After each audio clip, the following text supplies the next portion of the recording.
Hi, in this video we're going to show you a free Gmail desktop client you could use to check your Gmail emails.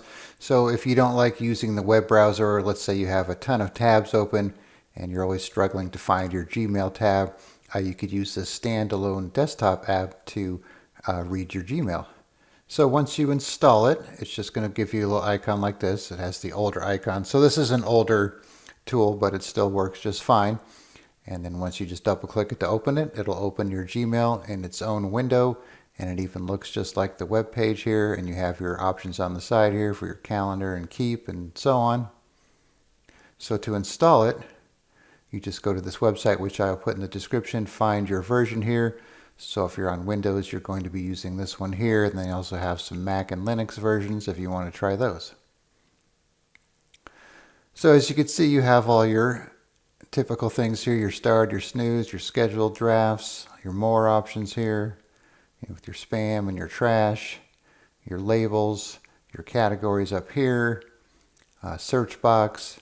You even have the same settings if you want to change your Gmail settings there.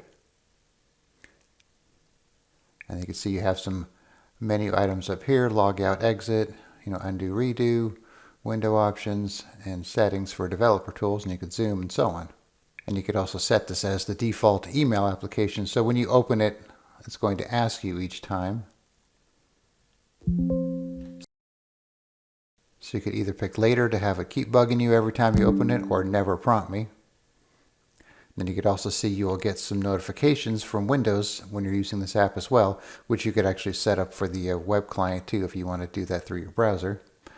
Then of course you could click on the dots here to turn off notifications, or go to the settings. And then you could kind of fine-tune how the notifications work. So one thing you will notice though is if you have a lot of unread emails, that when you first open up the app here, it's going to pop up a bunch of notifications for those unread emails, which is kind of annoying, but you could kind of turn them off or just change the settings from the notifications itself. Alright, so I'll put a link in the description where you could download the electronic Gmail desktop app. Then you could try it out for yourself. All right, thanks for watching, and be sure to subscribe.